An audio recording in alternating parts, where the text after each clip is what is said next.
Mister Parvez Musharraf stand up. आपने आइन तोड़ा, जजेस माजूल किए, मर्जी की तरामीम करके संगीन गद्दारी के मुर्तकिब हुए। खुसूसी अदालत ने साबिक आर्मी चीफ पर फर्द जुर्म आयद करके नई तारीख लिख दी। नहीं मानता, नहीं मानता, नहीं मानता। साबिक सदर का सहते जुर्म से इनकार। 8 साल मुशर्रफ की सबने सुनी, आज उनकी किसी ने एक न सुनी। ECL में नाम हुकूमत ने डाला, निकालना भी उसी का काम है। अदालत ने गेंद हुकूमती कोर्ट में फेंक दी। साबिक सदर ने दरख्वास्त जमा करा दी। फरोग नसीम कहते हैं PTV ने फैसले की गलत तशरीह की। मेरे हमवतनों की जगह माई लॉर्ड। 14 साल कबल पुरौनक चेहरा आज कटहरे में मुरझाया नजर आया। 44 साल फौज के लिए वक्फ कर दिए, 2 जंगें लड़ी, बहादुरी का अवार्ड जीता। क्या ये गद्दारी है? साबिक सदर का अदालत में जज्बाती अंदाज। वजीर दिफा का मुशर्रफ की वालदा को लाने के लिए एयर एम्बुलेंस लाने की पेशकश। बोले कोई गलत फहमी में न रहे, मुशर्रफ को सजा जरूर मिलेगी। हुकूमत और फौज समेत तमाम इदारे एक सफे पर। महमूद चकसई बोले फौज को कड़वा घूंट पीना होगा। डॉलर को फेंट ही पड़ी तो महंगाई को भी थोड़ी सी अक्ल आ गई। पेट्रोल 1 रुपए 72 पैसे फी लीटर सस्ता। हाई स्पीड डीजल की कीमत में भी 2 रुपए 90 पैसे फी लीटर कमी।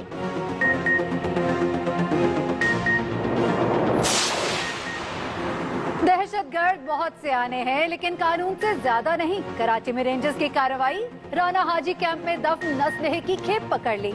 एंटी एयरक्राफ्ट गनें, रॉकेट लॉन्चर और दीगर असलहा भी बरामद। ढाका मिशन में कल आर या पार। सेमीफाइनल की गाड़ी पकड़ने के लिए शाहीनों को काली आंधी का रुख मोड़ना होगा। छक्के मारने वाली बला गेल को काबू कर लिया तो समझो काम आसान। T20 वर्ल्ड कप के सेमीफाइनल में कौन जाएगा? श्रीलंका न्यूजीलैंड पर हावी। पहले मैच में अंग्रेज मुंह दिखाने के काबिल ही नहीं रहे। हॉलैंड ने शिकस्त देकर बड़ा धमाका कर दिया। लीबियाई हुकूमत कज़ाकों के सामने कमजोर पड़ गई। मॉर्निंग ग्लोरी के हमले को ताहाल रिहाई न मिल सकी। अहले खाना तशवीश में इंसार बर्नी ने बुध को वापसी का एक और वादा कर लिया।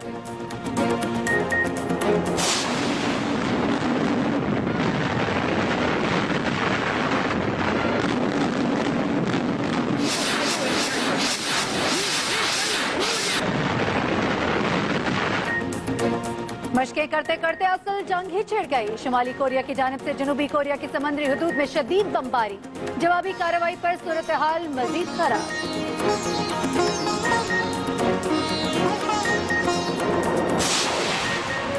और हरीफों को नॉकआउट करने वाले इराकी बॉक्सर की गाड़ी ने बड़े बड़ों की गाड़ियों को भी नॉकआउट कर दिया।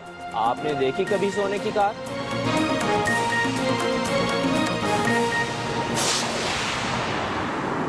हेलो हेलो, क्या? हाँ कौन?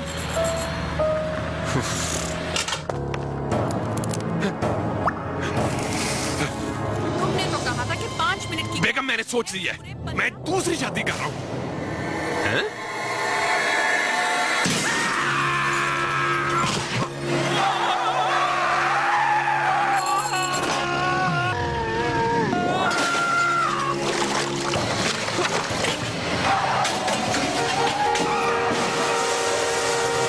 जिंदगी में बहुत सी चीजें बदलना इतना आसान नहीं होता, लेकिन नेटवर्क बदलना अब निहायत आसान। बस अपने मोबाइल से 03312361236 डायल करें और अपना कोड और नंबर तब्दील किए बगैर घर बैठे 48 घंटे के अंदर अंदर यूफोन की सिम मुफ्त हासिल करके पाकिस्तान के बेहतरीन नेटवर्क पर मुंतकिल हो जाएं। पसंद की शादी थी।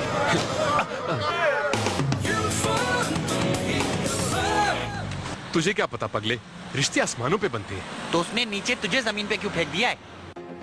एक्सप्रेस न्यूज में खुशामदीद। मैं हूं असदुल्ला खान और मैं हूं महरीन। सप्ताह बुलेटिन में हमारे साथ हैं ज़ीशान मलिक। बुलेटिन का आगाज करेंगे और एक अहम खबर से आपको अपडेट करेंगे, लेकिन एक ब्रेक के बाद। छोटे मियां बेसबर, बड़े बेसबर, छोटे मियाँ बेसबर, छोटे मियाँ बेसबर। बच्चों को बड़े होने की बड़ी बेसब्री होती है, इसलिए उन्हें नाश्ते में पराठों पे दें सिर्फ ब्लू बैंड। इसमें है जरूरी विटामिन और गुड फैट्स जो बढ़ने में उनकी मदद करें, क्योंकि आम मक्खन काफी नहीं। बड़े बेसबर। पराठों पे ब्लू बैंड रोजाना, रोज बढ़ते जाना। सुपर सिम बना चुका है नंबर 1 नेटवर्क मोबाइल लिंक। अब 100 रुपए या जायद के हर रिचार्ज पर हासिल करें पूरे 100 रुपए का इजाफी बैलेंस, जिससे आप करें किसी भी नेटवर्क पर कॉल या SMS और खुलकर मोबाइल इंटरनेट का इस्तेमाल। ऑफर हासिल करने के लिए रिचार्ज से पहले *279# मिलाएं। मोबाइल लिंक, हर दिल हर दिन। सबसे पहले आपको अहम खबर देंगे कराची से। कराची के इलाके गुलशन इकबाल नीफा चौरंगी के करीब धमाका सुना गया है। धमाके की आवाज दूर दूर तक सुनी गई है। बात करेंगे अपने नुमाइंदे नदीम खान से। नदीम खान, किस जगह पर यह धमाका हुआ है और क्या इत्तलात आ रही हैं? देखिए, अब तक जो रेस्क्यू इदारों की जानिब से इत्तलात हमें मिली है उसके मुताबिक है कि गुलशन इकबाल में नीफा चौरंगी के करीब AGPR का दफ्तर है, इसके करीब धमाका हुआ है और रेस्क्यू इदारों का ये कहना है कि इस धमाके के नतीजे में एक शख्स जाँ बहक हुआ है। लेकिन DIG east Munir Sheikh, SSP east Pir Mohammad Shah से हमारी बात हुई है तो ये दोनों अफसरान अभी तक वकूआ भी क्लियर नहीं कर पा रहे हैं। इनका ये कहना है कि अब तक हमारी पुलिस मौके पर नहीं पहुंच सकी है। जैसे ही पुलिस मौके पर पहुंचेगी उसके बाद सूरत हाल वाज़ेह हो सकेगी और कोई ऑफिशियल वर्जन पुलिस की जानिब से हमें मालूम हो सकेगा। जी अच्छा नदीम खान, धमाके के हवाले से जैसे कि आपने भी बताया कि दूर दूर तक इस धमाके की आवाज सुनी गई है, लेकिन अभी तक जाए वकूआ का अंदाजा नहीं लगाया जा सका, तो आप कुछ बता सकते हैं कि कानो सुना हाल क्या था? देखिए, जो हमारी इलाका मशीनों से बात हुई है तो उनका ये कहना है कि इस वक्त नीफा चौरंगी के करीब जो AGPR का दफ्तर है इसके बाहर आवाम का खासा रश लगा हुआ है इस धमाके के बाद और इंतहाई जोरदार धमाका था ये, जिसकी आवाज खासे बड़े इलाके में सुनी गई है। गुलशन इकबाल से एयरपोर्ट तक के इलाके में इसकी आवाज सुनी गई और लोगों ने फोन करके जो है हमें ये इत्तलात फराहम की है कि धमाके की आवाज सुनी गई है। इसकी वजह से खासे बड़े इलाके में खौफनाक फैला है और ये आवाज सुनी गई। उसके बाद अभी भी जो हमारी बात हुई पहले तो जो इलाका मशीन है उनका ये कहना है कि अभी तक कोई सूरत हाल वाज़ेह नहीं है कि ये धमाका किस चीज में हुआ है या इसके नतीजे में कोई ऐसी क्या तबाही हुई है। जी, बहुत शुक्रिया नदीम खान आपका।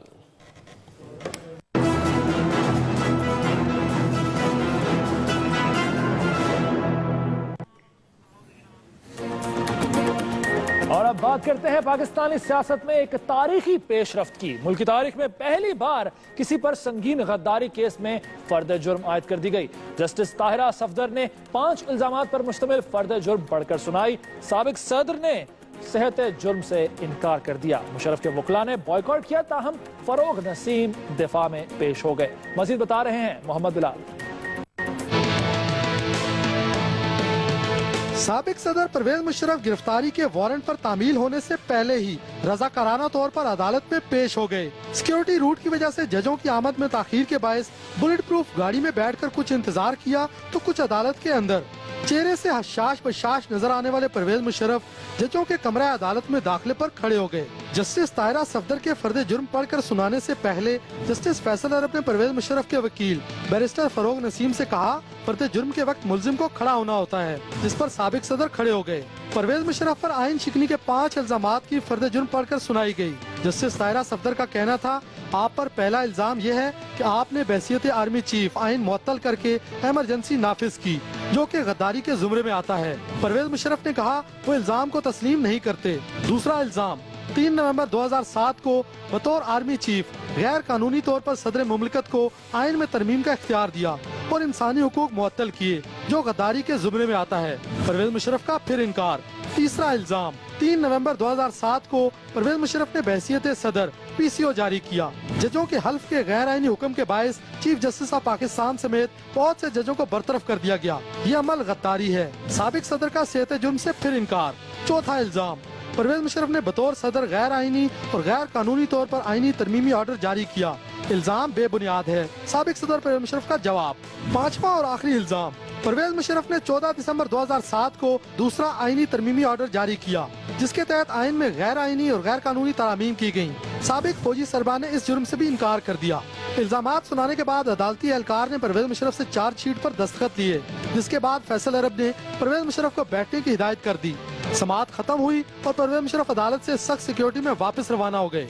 साथी रिपोर्टर जैगम नकवी के साथ मोहम्मद बिलाल, एक्सप्रेस न्यूज, इस्लामाबाद। इल्जाम पे इल्जाम, इल्जाम पे इल्जाम।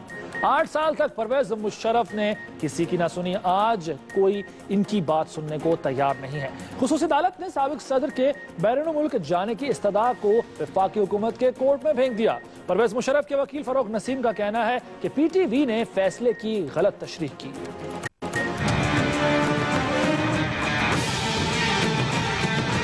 साबिक फौजी सरबराह को फर्द जुर्म पढ़कर सुना दी गई। बीमार वालिदा की अयादत के लिए बैरून मुल्क जाना है तो general retired Parvez Musharraf exit control list से नाम निकलवाने के लिए वफाकी हुकूमत से रुजू करें।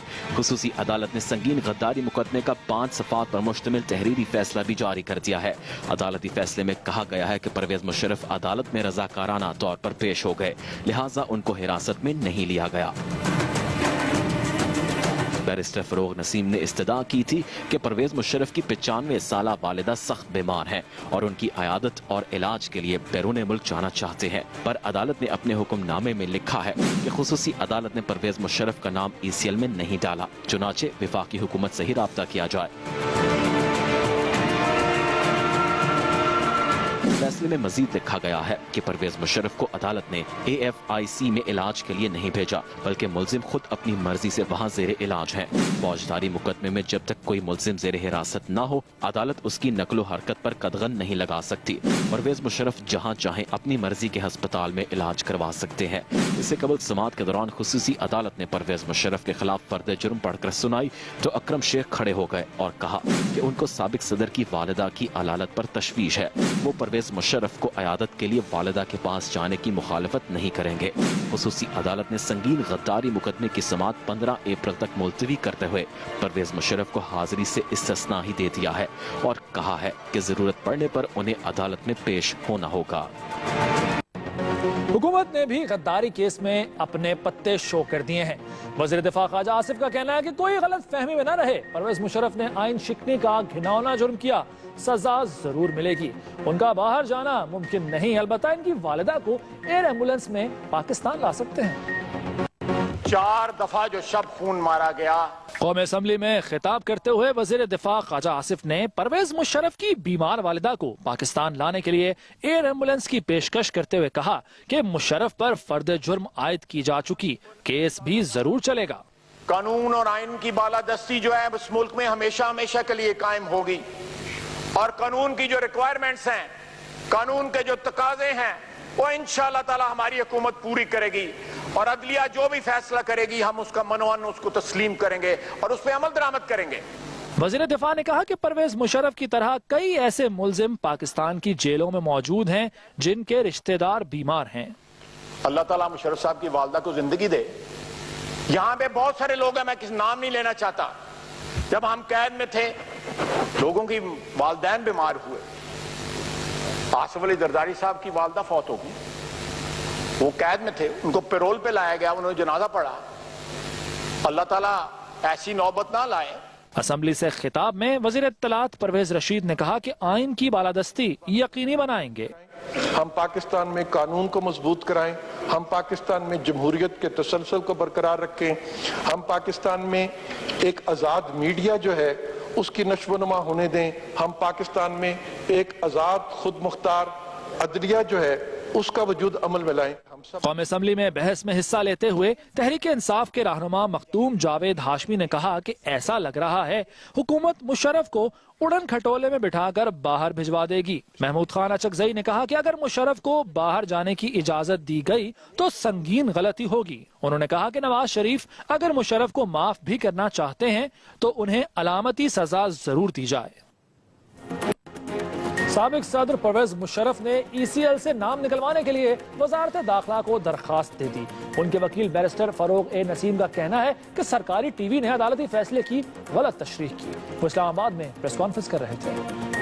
सरकारी चैनल ने ये कहा है कि मेरी दोनों की दोनों एप्लीकेशंस जनरल परवेज मुशर्रफ साहब की आज केस में डिसमिस हो गई और ये भी रिपोर्टिंग की गई कि सरकारी चैनल दावा कर रही है कि वो अपनी वालदा साहिबा से मिलने नहीं जा सकते अभी, और अदालत ने मना कर दिया। पैरा 8 ने ये कहा, this court has not passed an order to place the name of the accused on exit control list, therefore the federal government can not refuse to review its decision merely because of the pendency of this case. If criminal case या कोई civil case pending हो तो ECL में नहीं डाला जाता। मेरे अजीज हम वतनों की जगह माय लॉर्ड कहना पड़ गया और रौनक चेहरे पर उदासी छा गई। परवेज मुशर्रफ ने अदालत में 25 मिनट तक जज्बाती अंदाज में बात की और कहा कि 44 साल फौज को दे दिए, 2 जंगें लड़ी, बहादुरी का अवार्ड भी जीता, क्या ये गद्दारी है? अदालत से साबिक आर्मी चीफ के मुकालमे के बारे में ये रिपोर्ट देखते हैं। साबिक सदर परवेज मुशर्रफ आखिरकार संगीन गद्दारी के मुकदमे में अदालत पेश हो ही गए। ब्राउन शलवार कमीज और गहरे नीले रंग का कोट पहने परवेज मुशर्रफ हशाश बशाश तो नजर आए, लेकिन फर्द जुर्म सुनने और गद्दारी के लफ्ज ने इन्हें रंजीदा कर दिया। जिसके बाद साबिक सदर ने जेब से एक चिट निकाली और पढ़कर गिनवाना शुरू कर दिया, मुल्क के लिए अपनी खिदमत। 25 मिनट तक अदालत में बोलते हुए साबिक सदर का कहना था, अदालत में पेश होना अना का मसला नहीं, गुज़िश्ता साल से अब तक 16 बार अदालतों में पेश हो चुका हूँ, लेकिन सिक्योरिटी खतरात हकीकी हैं। दूसरा मामला इनकी सेहत का है, वो मेडिकल एडवाइस के बरअक्स आज भी अपने रिस्क पर अदालत पेश हुए। परवेज मुशर्रफ ने अदालत से उर्दू में बात करने की इजाजत तलब की, जिस पर जस्टिस फैसल अरब ने कहा कि उर्दू तो हमारी अपनी जुबान है। इस मौका पर जनरल रिटायर्ड परवेज मुशर्रफ ने कहा कि अंग्रेजी में तो हाई ट्रेजन का लफ्ज बेहतर लगता है, मगर उर्दू में देखें तो मैं गद्दार हूँ। इल्जाम लगाया जा रहा है कि मैंने मुल्क और अवाम के साथ गद्दारी की। परवेज मुशर्रफ ने कहा कि वो 9 साल फौजी सपा सालार रहे, 44 साल फौज की खिदमत की, 2 जंगें लड़ी जिसमें अपना खून बहाने के लिए तैयार थे। वो SSG यूनिट से ताल्लुक रखते हैं जिसका नारा ही शहादत है। 1965 की जंग में गैलेंट्री अवार्ड लिया, जिसकी हिंदुस्तान के जनरल भी तारीफ करते हैं। क्या ये गद्दारी है? मुशर्रफ ने कहा कि 1999 में इक्तदार संभाला तो मुल्क को तरक्की की राह पर गामजन किया, दुनिया में पाकिस्तान को एक रुतबा और इज्जत दिलवाई, क्या इसको गद्दारी कहते हैं? परवेज मुशर्रफ ने शिकवा किया कि अब सोचता हूँ कि क्या ये सिला मिलता है मुल्क के साथ मोहब्बत और वफादारी दिखाने का। साबिक सदर ने कहा कि उनकी नजर में गद्दार वो है जो मुल्क के खुफिया राज दुश्मन को बेचे, गद्दार वो है जो दुश्मन के सामने हथियार डाल दे, गद्दार वो है जो मुल्क को लूटे, मुल्क को कौम का खून पिए, मुल्क के खजाने को खाली करते हुए अपना जाती खजाना भरे। साबिक सदर ने मजीद कहा कि वो मुअज़्ज़िज़ अदालत के सामने अल्लाह ताला को हाजिर और नाजिर जानकर अपनी बूढ़ी माँ और बच्चों की कसम खाकर कहते हैं कि मुल्क का एक पैसा इन पर हराम है। साबिक सदर ने कहा कि आज पूछता हूँ, 17 अरब डॉलर गैर मुल्की ज़र मुबादला थे, अब 4 अरब डॉलर रह गए हैं। 2007 में कर्जे 37 अरब डॉलर थे, अब 70 अरब डॉलर हो गए। अब असेंबलियों में सादिक और अमीन बैठे हुए हैं। गद्दारी का इल्जाम सिर्फ मेरे ऊपर है, मैंने इस मुल्क को सब कुछ दिया, कुछ लिया नहीं। परवेज मुशर्रफ ने जज साहिबान से कहा कि इस्लामी जमहूरिया पाकिस्तान का अदल और इंसाफ कहाँ गया? आप इस अदल और इंसाफ के मुहाफिज हैं, फैसला करें। Mohammad Bilal, Express News, Islamabad. परवेज मुशर्रफ पर संगीन गद्दारी केस में फर्द जुर्म के हवाले से आईनी, कानूनी माहिरीन और तज्जियाकारों ने भी अपनी राय का इजहार किया है। किसने क्या कहा, आइए जान लेते हैं।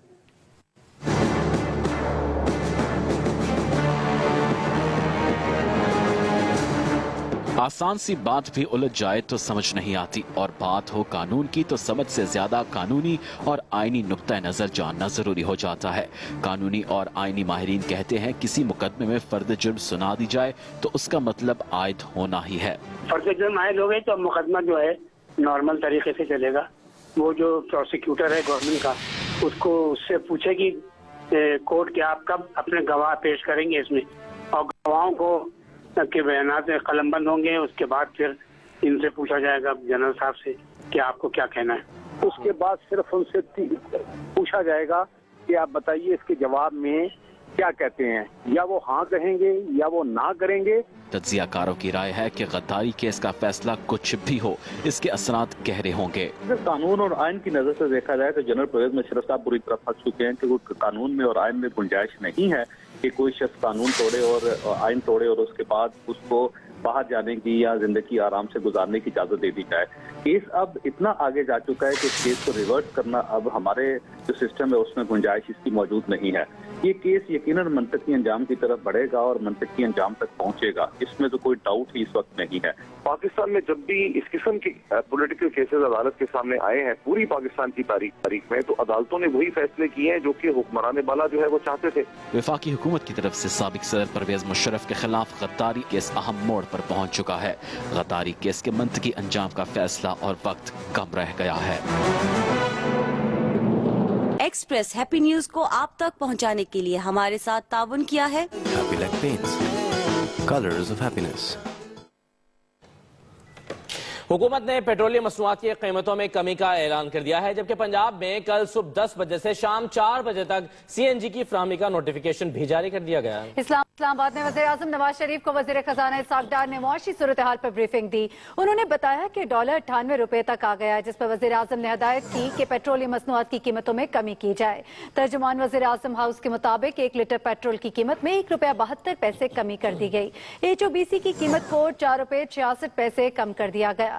हाई स्पीड डीजल की 1 लीटर कीमत में ₹2.90 और मट्टी के तेल की कीमत में ₹5.61 कमी कर दी गई। और आपको बताएं कि कराची में मशीनों का कब्रिस्तान, खराब और मुर्दा मशीनें, हजारों लीटर तेल पीने लगी, मगर कैसे, इस बारे में हम आपको मजीद बताएंगे कुछ देर के बाद। जी हम आपको बताएंगे कराची में मशीनों के कब्रिस्तान के बारे में, जो कि खराब और मुर्दा मशीनें हजारों लीटर तेल पीने लगी हैं, मगर कैसे, इसके बारे में हम आपको कुछ देर के बाद बताएंगे। जी हाँ, कुछ देर के बाद हम आपको बताएंगे कराची में मशीनों के कब्रिस्तान के हवाले से, जहां खराब और मुर्दा मशीनें हजारों लीटर तेल पीने लगी है। एक्सप्रेस न्यूज में यहाँ वक्त हुआ एक ब्रेक का, और ब्रेक के बाद आप देख सकेंगे। देने वाला जब भी देता देता थप्पड़ फाड़ के। बॉक्सर की सोने की कार से दूसरी कारें नॉकआउट।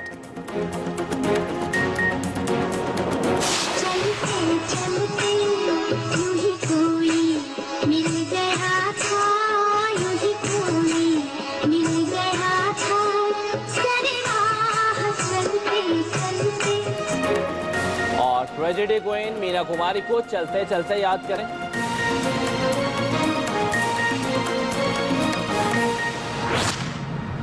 यहाँ पर आपको अहम खबर देते हैं। वजारत दाखिला का अदालती हुक्म के बगैर परवेज मुशर्रफ का नाम ECL से निकालने का फैसला। परवेज मुशर्रफ का नाम सिंध हाई कोर्ट के हुक्म पर एग्जिट कंट्रोल लिस्ट में शामिल किया गया। बात करेंगे अपने नुमाइंदे सुहेल चौधरी से। सुहेल चौधरी, अदालत ने कहा हुकूमत का इख्तियार है, हुकूमत कह रही है अदालत के बगैर नहीं कर सकते, क्या मामला है? जी ये 2 अदालतें हैं। आज खसूसी अदालत ने ये कहा कि वफाकी हुकूमत का फैसला है कि वो एग्जिट कंट्रोल लिस्ट से नाम निकाले या ना निकाले, लेकिन वजारत दाखिला को सिंध हाई कोर्ट की तरफ से भी एक ऑर्डर मसूल हुआ था, जब परवेज मुशर्रफ ने वतन वापसी पर अपना नाम ECL से निकलवाने के लिए उस टाइम उनकी कोशिश थी कि उनका नाम ना डाला जाए, लेकिन जो वहाँ पे केस का मुद्दई था उसने ये कहा कि चूंकि इनके बाहर जाने का खदशा है, इस वजह से इसका नाम ECL पर डाला जाए। इसी चीज को मद्देनजर रखते हुए सुहेल चौधरी, इसका मतलब ये है कि हुकूमत अगर परवेज मुशर्रफ को मुल्क से बाहर जाना है तो फिर सिंध हाई कोर्ट से रुजू करना होगा, जिसने उनका नाम इसमें लिस्ट में डलवाया था। बहुत शुक्रिया हमें इस हवाले से अपडेट करने के लिए। और अब बात करते हैं T20 वर्ल्ड कप की।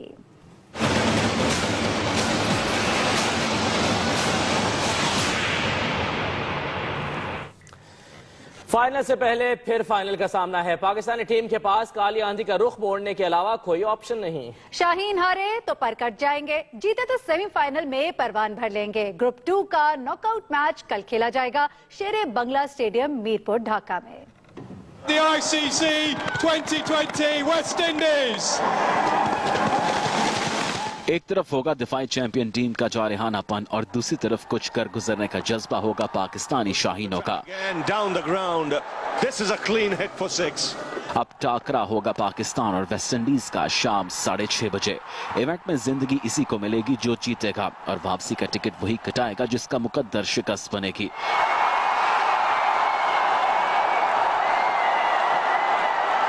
एक तरफ होंगे अहमद शहजाद, उमर अकमल और शाहिद आफरीदी के चौके छक्के। Big shot, lovely shot. inside out, and for 6 at that. और दूसरी जानिब होंगे क्रिस गेल, ब्रावो और डैरन सैमी की तूफानी batting. There we go. Fast bowlers को अपना किरदार अदा करना होगा, लेकिन असल मुकाबला होगा स्पिन बॉलिंग का। एक जानिब सईद अजमल, मोहम्मद हफीज, जुल्फिकार बाबर और शाहिद आफरीदी, तो दूसरी तरफ आलमी रैंकिंग के 2 सुपरस्टार सुनील नारायण और सैमुअल बद्री का साथ देंगे मैरलिन सैमुअल्स। दोनों टीमों के दरमियान खेले जाने वाले 3 मैचों में पलड़ा भारी है पाकिस्तान का 2-1 से, और इसे भारी ही रखना होगा।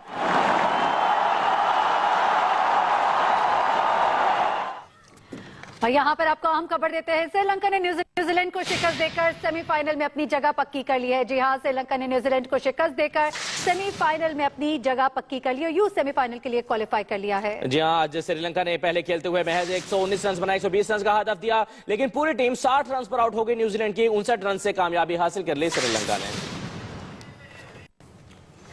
T20 वर्ल्ड कप में क्वार्टर फाइनल की हैसियत रखने वाले पाक वेस्ट इंडीज मैच में कौन से खिलाड़ी शायकीन की तवज्जो का मरकज होंगे, ये बता रहे हैं जीशान मलिक।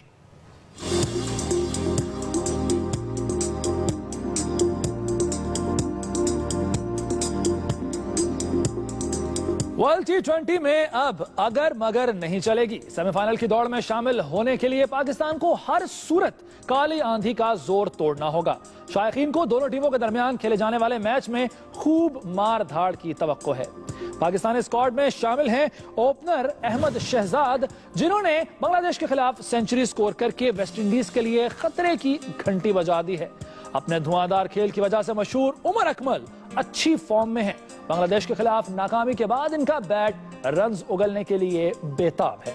और अगर बात की जाए ऑलराउंडर शाहिद खान आफरीदी की, तो वो एक मर्तबा फिर मरकज़े निगाह होंगे। वो किसी भी वक्त वेस्ट इंडियन टीम पर कहर बनकर टूट सकते हैं।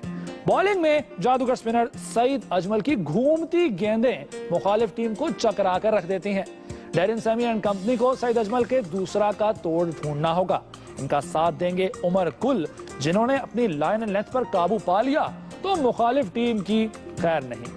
वेस्ट इंडियन टीम की बात की जाए तो इसकी बैटिंग का तारुफ क्रिस गेल के बगैर मुमकिन नहीं है। इनकी बर्क रफ्तारी से रन्स बनाने की सलाहियत से कौन वाकिफ नहीं। कामयाबी के लिए ग्रीन शर्ट्स को गेल की विकेट जल्द उड़ाना पड़ेगी।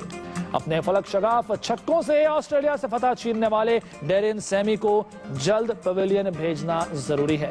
बॉलिंग में स्पिनर सुनील नारायण का साथ देंगे सैमुअल बद्री, और इसके साथ साथ आपको बताएं कि ये दोनों ही स्पिनर्स अच्छी फॉर्म में हैं। इनको संभल कर खेलना होगा और जीत जिसकी भी हो, शायकीन को जबरदस्त मैच देखने को मिलेगा। मजीद खबरें आप जान पाएंगे एक ब्रेक के बाद। ब्रेक से पहले न्यूज अपडेट। इस न्यूज अपडेट को आप तक पहुंचाने के लिए हमारे साथ ताउन किया है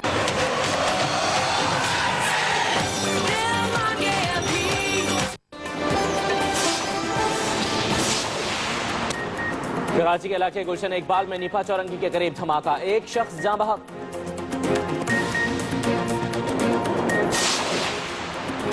बगैर हेलमेट मोटरसाइकिल चलाने पर 150, गलत मोड़ काटने पर 500 जुर्माना होगा। सिंध असेंबली में मोटर व्हीकल्स तरमीमी बिल मंजूर।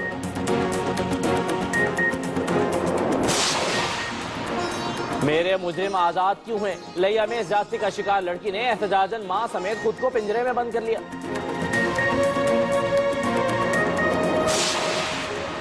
और 3 स्कोर पर 5 विकेटें। हेरात की न्यूजीलैंड पर बमबारी, श्रीलंका ने सेमीफाइनल में जगह बना ली।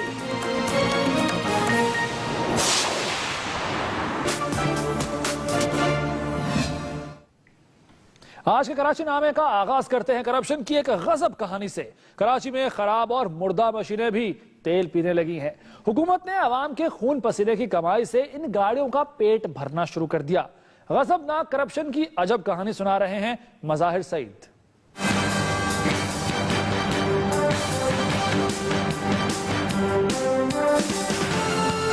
ये लगे कचरे और गंदगी के ढेर कराची के बासियों की ताज़ादम जिंदगी को बासी किए जा रहे हैं। इनसे उठने वाले ताफुन और गंदगी ने शहरियों का जीना मुहाल कर रखा है। इसके पीछे छुपी कहानी एक अजब ही माजरा है जो हम आपको बताते हैं। करप्शन, बंदर बांड, बैड गवर्नेंस या अवाम के पैसे का ज़िया, जो चाहे मतलब निकाल लें।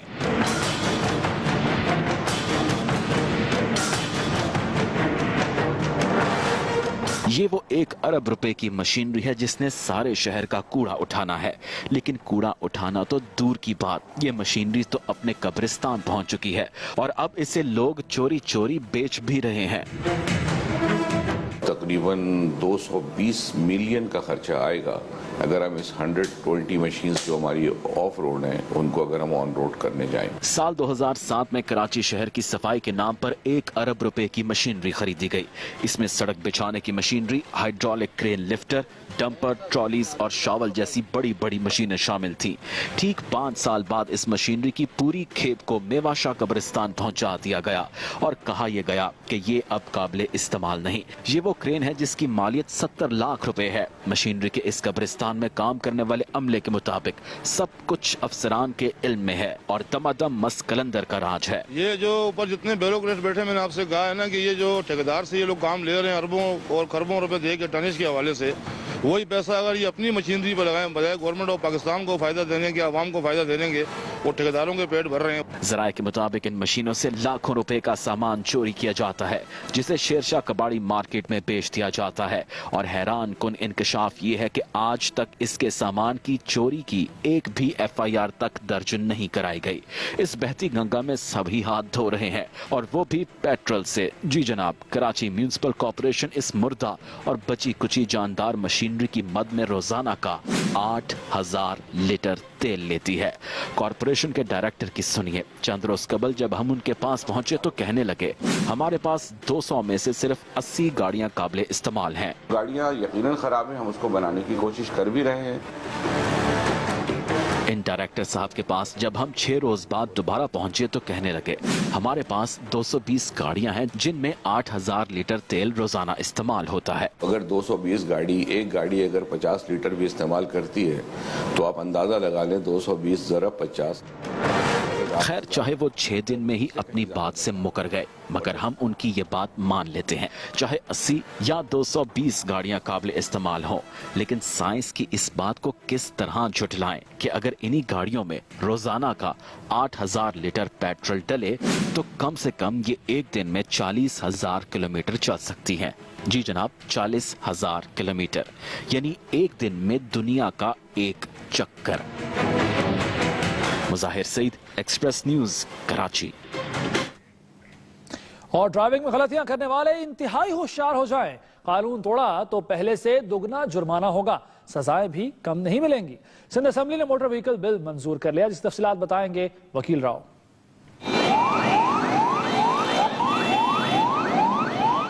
गलत ड्राइविंग की, स्कूल बस या एम्बुलेंस को रास्ता ना दिया तो अब ड्राइवर हजरात को हर सूरत देना होगा जुर्माना, क्योंकि सिंध असेंबली ने कानून जो पास कर दिया है। जी हाँ, अब गैर जिम्मेदाराना ड्राइविंग की तो 1000 रुपए जुर्माना अदा करना होगा। स्याह शीशों वाली गाड़ी के मालिकान 300 रुपए के बजाय अब 1000 रुपए जुर्माना अदा करेंगे। स्कूल बस में बच्चे जाते हैं, उनके लिए भी कर कोई स्टाफ नहीं करता, उनको जगह नहीं मिलती, उनको खुदा न खास्ता इस किस्म का कोई एक्सीडेंट पेश आ जाए तो उसके लिए हमने फाइन 150 रुपीज से बढ़ा के 1000 रुपीज रखा। ऐवान में बारी आई कानून तोड़ने वाले मोटरसाइकिल सवारों को जुर्माने की, तो हिज़्ब इख्तिलाफ के अरकान मोटरसाइकिल सवारों को गरीब करार देकर फैसले के आड़े आ गए। फंक्शनल लीग की मेहताब अकबर राशदी मोटरसाइकिल सवारों के करतूत गिनवाती रह गयीं। वजीर इत्तलात सिंध शर्जील मेमन ने तजवीज दी कि जुर्माने की रकम का 20 या 25% हिस्सा ट्रैफिक एहलकार को देने का कानून बनाया जाए। स्पीकर आगा सिराज दुरानी ने निशानदेही की कि शहरी तो शहरी, अरकान असेंबली भी ट्रैफिक कवानीन का ध्यान नहीं रखते। We'll park our cars properly, but it has never been happening. Sindh assembly से मंजूर करदा बिल के तहत बस की छत पर मुसाफिरों को बैठाने का जुर्माना भी अब 1000 रुपए कर दिया गया है। वकील राव, एक्सप्रेस न्यूज, कराची। सिंध में कानून शिकनी की रोकथाम के लिए सजा और जुर्मानों में इजाफे की मंजूरी दी गई है, तो अमन अमान के कयाम के लिए भी अहम फैसले किए गए हैं। आज शहर में क्या कुछ हुआ, ये जानते हैं इस रिपोर्ट में। शहर कायद में दहशतगर्दों की कार्रवाइयां जारी हैं तो रेंजर्स भी डटकर उनका मुकाबला करती नजर आ रही है। लियारी से 4 मुजरिमों को गिरफ्तार किया गया, जिनकी निशानदेही पर नेपियर के बाबा पिट कब्रिस्तान से एंटी एयरक्राफ्ट गन, पिस्तौल, 222 rifle, launcher, 4 Kalashnikov, 6 hand grenade, 2 ball bomb और हजारों गोलियां बरामद कर ली गयी। दहशतगर्दी की रोकथाम में बरवक्त और बेलाग इंसाफ का भी बड़ा किरदार होता है। कराची की इंसदार दहशतगर्दी की एक अदालत ने SHO प्रेडी आगा असदुल्ला के कत्ल में मुलविस कांस्टेबल सदाकत को सजाए मौत सुना दी। मुलजिम को 5 लाख जुर्माना भी अदा करना होगा। दूसरी अदालत ने बगदादी थाने के कांस्टेबल जहांगीर के कत्ल में मुलविस मुलजिम शौकत को 25 साल कैद की सजा सुनाई। सूबाई हुकूमत को भी 40 दिन बाद अवाम की जानो माल के तहफ़्फ़ुज़ का ख्याल आ ही गया और उसने विफाक से मुशावरत मुकम्मल करके मीर जुबैर महमूद को IG सिंध लगाने पर इत्तफाक किया है। मीर जुबैर महमूद कराची में DIG रह चुके हैं, जबकि वो इस वक्त बलोचिस्तान के एडिशनल IG हैं। हुकूमत सिंध ने अवाम को अमन व अमान की बेहतर सहूलियात फराहम करने के लिए दूसरा अहम फैसला ये किया है कि महकमा दाखिला में क्राइम सिचुएशन सेल कायम किया जाएगा, जो 24 घंटे डिप्टी कमिश्नर्स और SSPs के दफातर से राब्ते में रहेगा और अपनी रिपोर्ट आला हुकाम को पहुँचाएगा। सिंध में अमन अमान का मसला हल होने का नाम ही नहीं ले रहा। ताहम सूबाई हुकूमत की तरफ से पंजाब और विफाकी हुकूमत पर इल्जाम तराशियों का सिलसिला जारी है। सिंध के वजीर इत्तलात शर्जील मेमन ने अब इल्जाम लगाया है कि विफाकी हुकूमत खुफिया मुआहदे के तहत कालादम तंजीमों से मुज़ाकरात कर रही है, ताहम दहशत गर्दी नहीं रुकवा सकी। IG मोटरवे जुल्फिकार चीमा ने कराची में एक सेमिनार से खिताब में कहा है कि ट्रैफिक हादसात में मरने वालों की तादाद दहशत गर्दी में जाँ बहक होने वालों से कहीं ज्यादा है। उन्होंने वाजे किया कि कानून की अमलदारी की वजह से मोटरवे पुलिस का इदारा करप्शन से पाक है। जिरगे के फैसले पर 2 खवातीन को कत्ल करने के केस में भी कानून हरकत में आ चुका है। केस के मरकजी मुलजिम रुकने कौमी असम्बली गौस बख्श महर ने सिंध हाई कोर्ट से 5 लाख रुपए के एवज हिफाजती जमानत मंजूर करा ली है। लाड़काना में मंदिर पर हमले के जुर्म के खिलाफ हिंदू बरादरी ने कराची प्रेस क्लब के बाहर मुजाहिरा किया। मुजाहिरीन का कहना था पाकिस्तान में इन्हें हर तरह की मजहबी आज़ादी हासिल है, हुकूमत इबादत गाहों को सिक्योरिटी भी फराहम करे। गुलिस्तान ने जौहर के इलाके राबिया सिटी के करीब पुराने फर्नीचर की एक मार्केट में आग लग गई, जिससे लाखों का सामान जल गया, लेकिन सिक्योरिटी के मुनासिब इंतजाम ना होने की वजह से ये पता नहीं चल सका कि आग क्यों और कैसे लगी। निजी स्कूल में खुशहाल और महफूज पाकिस्तान की दुआ के साथ वतन से मोहब्बत का दिन मनाया गया, जिसमें सकाफती लिबास में मलबूस बच्चों ने टैबलोस भी पेश किए। पाकिस्तान के लिए अच्छी खबर यह भी है कि इंजीनियरिंग काउंसिल ने दुबई में होने वाले एक्सपो 2020 के इंफ्रास्ट्रक्चर की तैयारी के लिए इंतजामिया से MOU साइन कर लिया है। और लीबियाई हुकूमत कज़ाकों के सामने कमजोर पड़ गई। मॉर्निंग ग्लोरी के अमले को ताहाल रिहाई न मिली। अहले खाना की तशवीश बढ़ने लगी है। समाजी रहनुमा अंसार बनी का कहना है कि हुकाम ने अमले की रिहाई के लिए बुध का वादा कर लिया है। कराची आमद के मौके पर एक्सप्रेस न्यूज से गुफ्तगू करते हुए अंसार बनी ने कहा कि लीबिया में गैर मुस्तहकम सूरत हाल है, जिसकी वजह से पाकिस्तानियों की वतन वापसी में ताख़ीर हो रही है। पाकिस्तानी अमले को संगीन धमकियां भी हैं, लेकिन पाकिस्तानी सफारत खाना ने अमले की सिक्योरिटी के फुल प्रूफ इंतजाम कर रखे हैं। पाकिस्तानी सफारत खाना ने गुज़श्ता रोज भी मॉर्निंग ग्लोरी के पाकिस्तानी अमले की टिकटों का इंतजाम कर रखा था, ताहम पाकिस्तानियों की हवालगी न हो सकी। तमाम एम्बेसीज को सिर्फ अब ये मालूम हुआ है कि वो ऑयल जब उतरवा लेंगे शिप पर से तो उनको रिलीज करके हैंड ओवर कर देंगे तमाम एम्बेसीज को। सिर्फ पाकिस्तान की एम्बेसी नहीं थी, मैं तो पूरी दुनिया में एक हंगामा मचाया हुआ है और जितने भी लोग जितने शहरी हैं उन सब की एम्बेसीज वहाँ मौजूद थी और सब ने हुकूमत को जोर दिया हुआ है। अब मुझे उम्मीद है कि जैसे ही तेल उतर जाएगा उस पर से वो ले लेंगे तेल वापस, तो उनको एक तो मैं मुबारकबाद दूंगा एम्बेसी को भी अपनी और सदर ममनून हुसैन को भी, क्योंकि अगर इनकी मुदाखलत ना होती, अंसार बढ़ने के साथ इनका ताउन ना होता तो ये जिंदगियां बचनी भी मुश्किल थी। और कराची के मियां मिट्ठू कल की पाकिस्तान और वेस्ट इंडीज के मैच के हवाले से क्या कहते हैं, ये आपको बताएंगे एक ब्रेक के बाद। हमारे साथ रहिए। जी असद, कराची के मियां मिट्टू ने एक बार पे पाकिस्तानी टीम की जीत की पेशगोई कर दी है। महमूद रियाज सुनाएंगे फाल निकालने वाले तोते की आज पर्ची निकालने की कहानी। जोगी जोगी ओ जोगी, भाग में मेरे लिखा है एक दिन मैं राजा बनूंगा। मियां मिट्ठू की फाल कर गई कमाल। पाक बांग्लादेश मैच में इस तोते ने शाहीनों के हक में फाल क्या निकाली। अब तो इनके नाज नखरे ही नहीं संभाले जा रहे। पहले सिर्फ दाना खाया और कौमी टीम की कामयाबी की पर्ची निकाल दी, लेकिन शायद ये मियां मिट्ठू भी पाक वेस्ट इंडीज के मैच की अहमियत को समझ गया है। इसीलिए तो हीले बहानों से मीठे मीठे अमरूदों की आस लगा बैठा। बस जनाब अमरूद ही पेश किए गए, मियां मिट्ठू ने अमरूद खाया, फिर ही मूड में आया। कराची के शहरियों के सामने 2 पर्चियों पर पाकिस्तान और वेस्ट इंडीज का नाम लिखकर लिफाफों में डाला गया और फिर शुरू हुई मियां मिट्ठू की चहलकदमी। लगता तो यही था मियां मिट्ठू भी काली आंधी और शाहीनों के दरमियान मार्के की टेंशन में हैं। खैर एक लिफाफा उठाया और पर्ची बाहर निकाली। वाह जी वाह, एक बार फिर पाकिस्तान की जीत की खुशखबरी थी। इंशाअल्लाह अल्लाह ने चाहा, गाजी सरकार ने चाहा तो पाकिस्तान जीतेगा इंशाअल्लाह। मियां मिट्ठू के इस एक्शन के बाद तो वहाँ खड़े लोगों में खुशी की लहर ही दौड़ गई। अभी जब चाचा ने पाल निकाला तो वो ये निकाला कि पाकिस्तान वेस्ट इंडीज के खिलाफ जीतेगा। आज भी जो फाल निकाली है उसके मुताबिक पाकिस्तान ही जीतेगा। पाकिस्तान वेस्ट इंडीज के दरमियान होने वाला मुकाबला फाइनल से पहले फाइनल है, जिसमें कामयाबी पाकिस्तानी टीम को वर्ल्ड कप के करीब कर सकती है।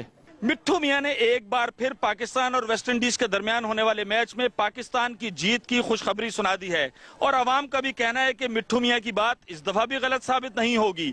महमूद रियाज, एक्सप्रेस न्यूज, कराची। और अब दुनिया भर से खबरों पर नजर डालते हैं voice of America news minute में। वॉइस ऑफ अमेरिका वाशिंगटन से आलमी खबरों के साथ मैं हूं आयशा तंजीम। शुमाली कोरिया ने सलामती कौंसिल में अपने खिलाफ करारदाद के जवाब में एक नई किस्म के एटमी टेस्ट की धमकी दे दी है। दूसरी तरफ शुमाली और जनूबी कोरिया के दरमियान एक दूसरे की समंदरी हुदूद में रॉकेट फायरों का तबादला हुआ है। तुर्की के बल्दियाती इंतखाबात में वजीर आजम रजब तैयब एर्दोआन की पार्टी को कामयाबी हासिल हुई है। वजीर आजम एर्दोआन ने मुल्क में ट्विटर और यूट्यूब को बंद कर रखा है क्योंकि उन पर मिस्टर एर्दोआन के खिलाफ बदगुमानी के इल्जामात गर्दिश कर रहे थे। मिस्र में सदारती इंतखाबात के लिए 26 और 27 मई की तारीख मुकर्रर की गई है। मुल्क के army chief general Abdul Fattah el-Sisi इस्तीफा देकर सदारती इंतखाब लड़ने का ऐलान कर चुके हैं।